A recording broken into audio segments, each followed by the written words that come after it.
Hello there and welcome. My name is Hailstone, and I would like to welcome you to one of my first videos on Elden Ring, and I would like to propose the question here. Can a Mimic tier beat New Game Plus in Elden Ring? Now, what do I mean by only a Mimic tier beating Elden Ring New Game Plus?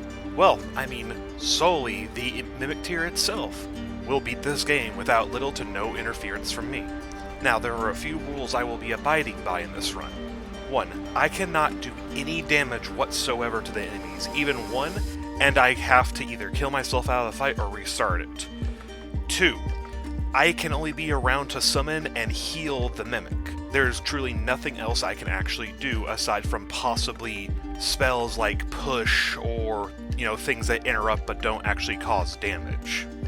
Otherwise than that, I'm just there to watch and hope the Mimic can complete it. Now for this we will be beating only necessary bosses for this, as I doubt the Mimic will ever truly have a chance with Melania. I would like to say this is mainly inspired by the Backlogs and Mudry Bread YouTube channels for their Pokemon and Dark Souls runs under certain conditions, so I just like to say that they inspired me for this, and it's a bunch of fun watching their stuff.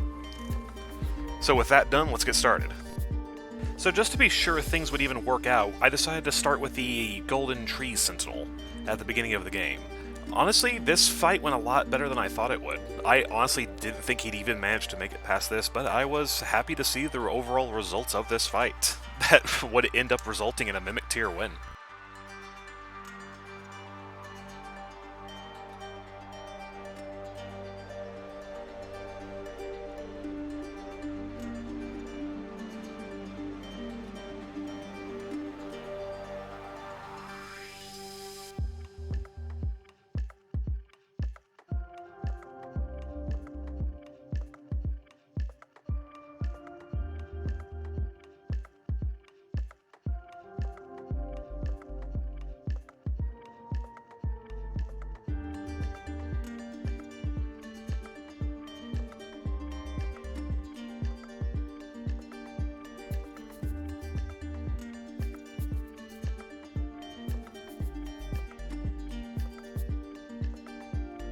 A few times throughout this video, you will definitely see aspects of me not editing things well or knowing when to hit the record button. Part of this fight with Margit the Fell Omen, I started up the recording a little bit late, and I did it with a few of the other ones as well, so I do apologize. Here, the Mimic ultimately did fairly well despite how uncompromising Margit is at this state. He hits hard, he's fast, he's swift, but ultimately in the end, the Mimic was able to beat him.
And this is the first fight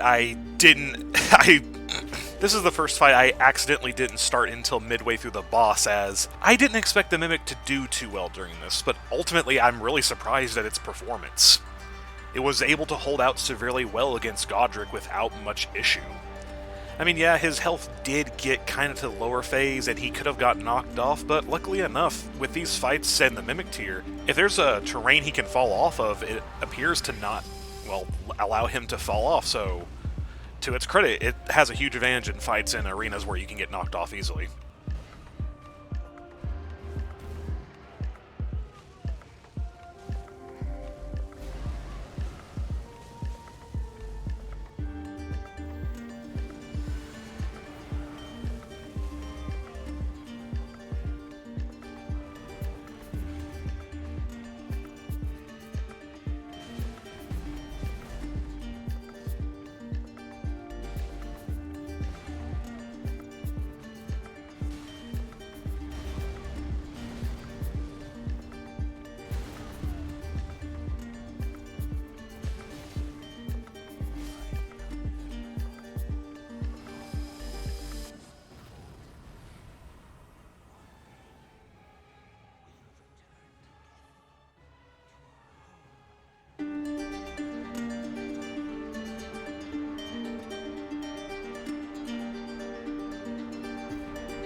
Now, it was around this time I honestly believed that Star Scourge Radahan was an option to fight for his great rune to advance in the game. I was kind of torn between fighting him or Renala, but I assumed early on that the fight against Renala would be just too much for the Mimic tier to take, as it would probably be switching between targets too often to, well, actually do anything, and actually get to the second phase.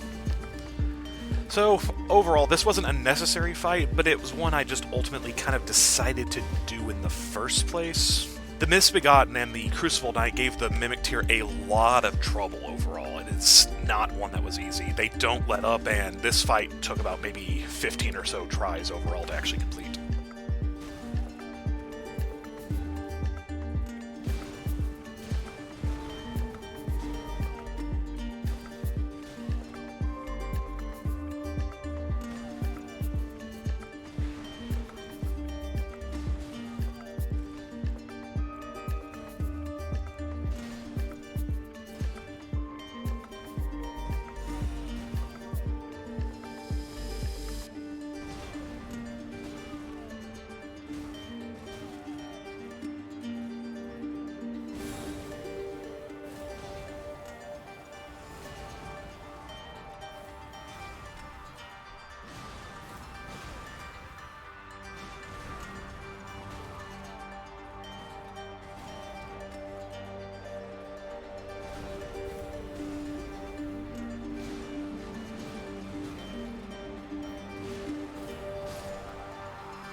Still thinking that Star Scourge Radahan would be an option, I eventually went through both Loretta and Glintstone Dragon Adula in the questline for the Dark Moon ending, or the Age of the New Stars ending in particular, to just be absolutely correct with that. Now, both of the fights went okay. Both Loretta and Adula barely gave the Mimic tier much trouble. They were honestly just more interesting fights, and both were kind of done on the first try, thankfully.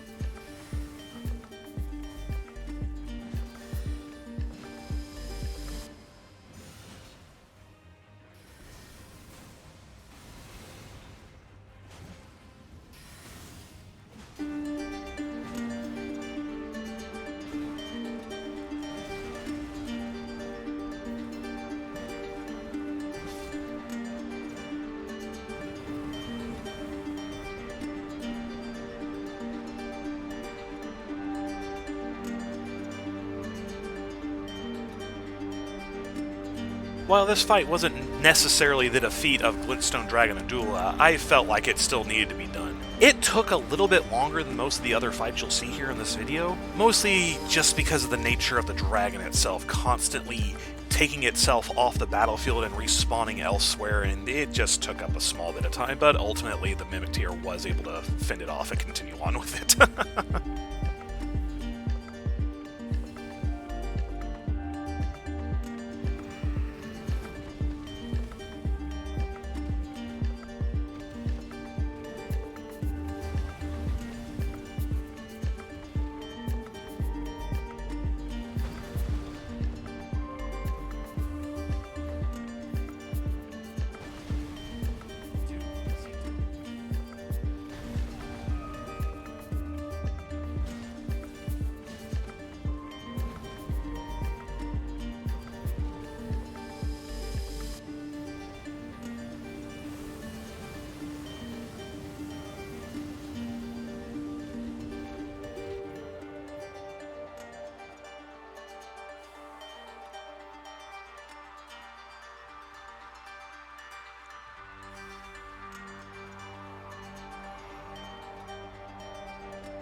Now, it was around this time I had realized, actually I had fought Starscourge Radahan at least once, and as soon as I got out there, I realized I couldn't summon the Mimic tier, so he wasn't an option to beat as a necessary boss in this video.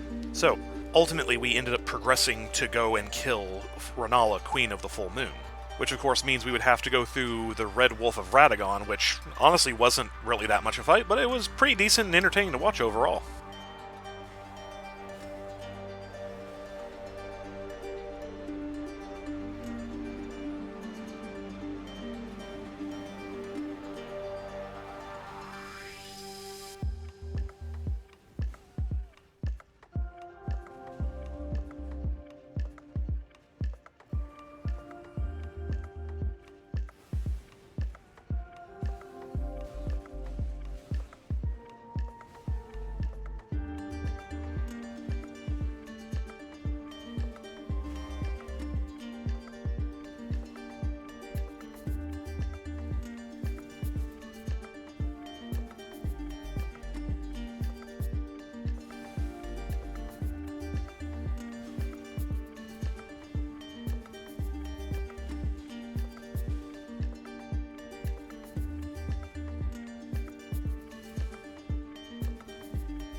Renala was an interesting fight. I honestly fully expected the Mimic to go completely apeshit with how many different targets he would have and never be able to prioritize the right one. I was able to kind of circumvent this by dragging him over to different parts of the room, making him target some of the more general gold glowing ones to break Renala's shield. But overall, in the end, and after a couple of tries, it seemed the Black Blade of Malakath was really the correct way to go about this, as even the weapon art was able to hit Renala's health bar even though she should be invincible during that phase. And after that, the second phase was kind of a breeze overall for the Mimic tier and was truly an interesting development overall. I thought it would go over far, far worse.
After the fight with Ronala, we had to make our way to Lindell, the royal capital. The fight against the malformed Dragonite, or the malformed, or Dragonite Tree Sentinel, whatever the hell its name is, honestly wasn't too hard, although it did kill me, and the Mimic Tear did get a post-mortem, so luckily enough, I didn't have to repeat the battle.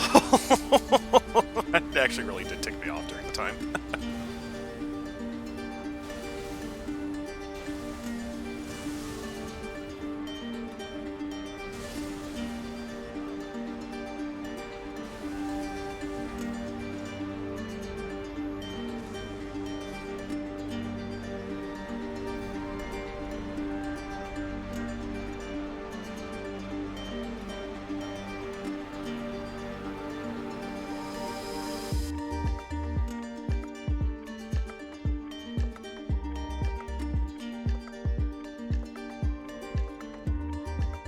Next up on our list were Godfrey, the first Elden Lord, the Golden Shade variant, and Morgoth, the Fell Omen. Now, with Godfrey, this was actually one of the harder fights we had to deal with in this run. And honestly, mostly it's just because he was incredibly unrelenting. His attack pattern left little room for the Mimic Tear to actually do any damage.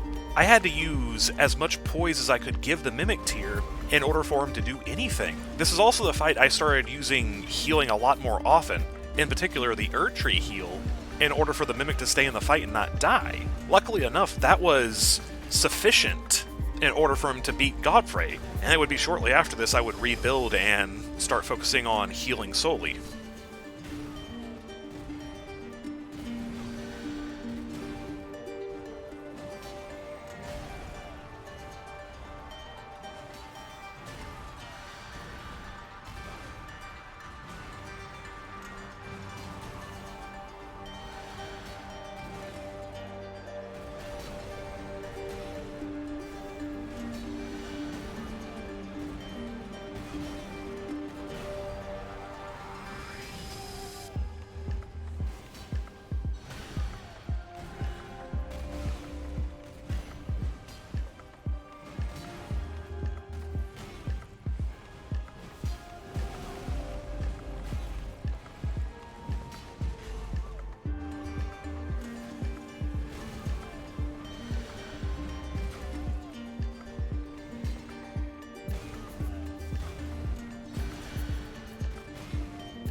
Now, after the fight with Godfrey, Morgoth was up, and I once more demonstrated my completely lackluster editing skills, and another assumption this fight would not go well. I only started recording halfway through when I realized, oh my god, the Mimic is actually not doing too bad. So, thankfully, between a combination of healing, Margit's Shackle, and just apparently some dumb luck, the Mimic was able to beat Morgoth on his first try, which was honestly incredible to me.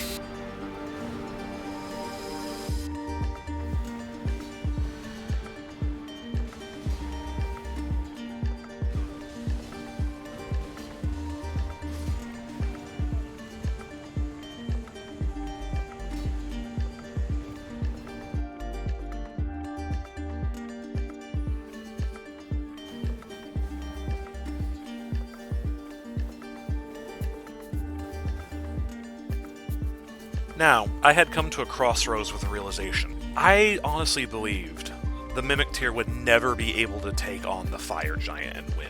So, it was at this time I lacked knowledge that to actually get into the Erdtree, we would have to go not only burn it with the Fire Giant's Flame of Ruin, but unlock Destined Death as well. But I thought there was an alternate path ahead of me, which was the Lord of Frenzy Flamed ending. I thought that would be enough to burn through the Erdtree and get us there rather quickly. I was very incorrect in this assumption, and with this, I ended up fighting both Mog, the Fell Omen, and the endless platforming it would take to get down into the Three Fingers chamber. I died a lot doing that, but ultimately I got touched by the Three Fingers, and I realized that I was not getting in with that alone. And I came with the utter devastating realization we would have to fight the fire giant. Now, the fight with the fire giant was the most grueling and challenging aspect of this entire run. Alone, it killed me more than 50 times attempting to use all manner of combination of spell, Black Flame Fireball, and using Scouring Black Flame. It never occurred to me at this moment to use Black Flame Ritual like I did later in the run, which probably would have gone over better, but I ultimately settled on using Ice Lightning. Out of all the other spells and stuff we could use, it seemed to produce the most efficient way to actually do damage to the giant. And after many tries, I ended up going with a setup where I would equip the Mimic with as much healing as possible, and I would constantly run away from during the fight and get the giant trapped in that little corners where he couldn't get us, and I would constantly wait for the Mimic to heal during this entire entage, because the Mimic could just not last very long against the fire giant. The fire giant is just absolutely brutal. I would have to run away constantly in order for the Mimic tier to have enough health to even take him on for just a short bit. I probably deleted over 8 hours of footage regarding him, and another 5 that are just sitting on my computer right now. This was, without a doubt, the most grueling, obnoxious part of this entire run. But boy did I stick it out when I really had to here.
So after the fire giant had been vanquished, I finally set myself on glorious flimsy flame and set the Erdtree on fire.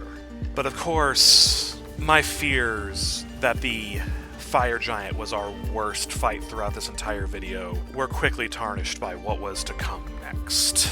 By far, the Godskin duo was the most relentless and obnoxious boss in this absolute entire run. I had to try so many different combinations of weapons, spells, and miracles to even get the better advantage of this fight. And honestly, I was ready to call the entire run a failure right here, simply because these guys were so relentless. But luckily, after just looking on YouTube after one of my fights with them, I discovered a video by Flame of Ambition, and he showed that the Godskin duo are actually incredibly easily able to follow sleep when you throw a sleeping pod or other sleep-inducing agent at them, like the Torch of St. Trina.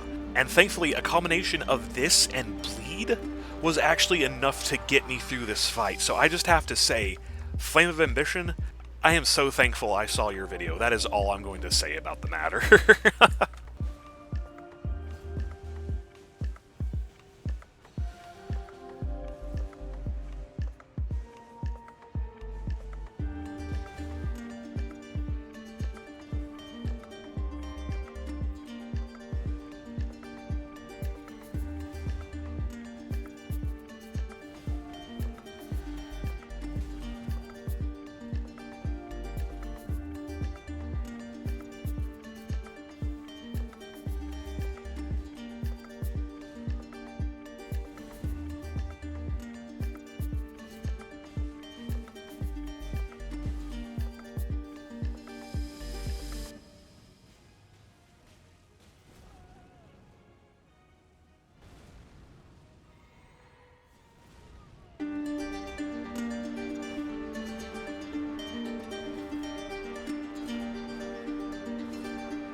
Thankfully, the fight against Malakath the Black Blade was not nearly as bad in either of his phases as much as the Godskin duo was horrible. It took me still quite a few tries to get here, and it was actually quite easy to use Black Flame Ritual to chew through his initial first phase, but that second one, where he just jumps around, made me have to retry this quite a few times. But ultimately, he just walked through the fire one too many times, and we got the win on him, thankfully. And just going forward, I had no idea what to expect anymore from this run. I thought I would just have to call this at some point and it would just be an utter failure, but the Mimic tier just continued to surprise me, and thankfully, this was also after the supposed nerf it did against the Mimic tier, and honestly, he wasn't too bad.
There's ultimately very little I could say about the fight with both Gideon, the All-Knowing, and the fight with the actual Godfrey, the Elden Lord, as neither of them, I just wasn't sure whether the Mimic would actually fail or not. They both gave me a significant amount of trouble, but surprisingly, fighting Godfrey only took one try for the Mimic to actually kill him, which was surprising, although at the end of the fight, Godfrey did go out with a very interesting send-off suplex for the Mimic tier before he died, which was actually really entertaining to watch.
Finally, we have come to the end of the game, and the fight with Radagon of the Golden Order and the Elden Beast. Honestly, fighting two bosses back to back with no recharge on spells or anything, I was quite worried I would never be able to get past this part. But luckily, with enough just beating my head in endless hours of beating it into a brick wall and just healing the Mimic, and just the perfect positioning that these NPCs could take, was just enough with Black Flame Ritual to actually beat the entire game just off its merit alone, which I was so ecstatic at. I honestly never expected to get that far. But at the end of the day, I was so thankful that I was able to actually complete this, and hopefully I'm the first person who did this. If not, whatever. I still did this on my own, so I'm decent with that in mind. I still got the Lord of Frenzied Flame ending.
Honestly, I never expected this run to ever be actually completed. It was just a Hail Mary where I wanted to start getting into this whole Souls thing here on YouTube. I love Dark Souls 3, I love Dark Souls creators like the Backlogs, Prod, Redfin, Lost My Sanity, Sunlight Blade, Vadividia. I just wanted to try, and they were huge inspirations for me. I'm just really glad I was able to do this. I might do lore videos later, or attempt to do another run like this. Instead, though, I know with quite a few of the Spirit Ashes, it's going to be more of a how far can X get? Because there's quite a few of them that are not going to be able to probably even get past Market the Fellowman. To anyone who bothered, please like, share, and subscribe if you really don't mind. Otherwise, thanks for watching if anyone watched this all the way through. I really doubt it, but I'm thankful if there's at least one person to prove me wrong. Overall, I'm just glad I did all of this.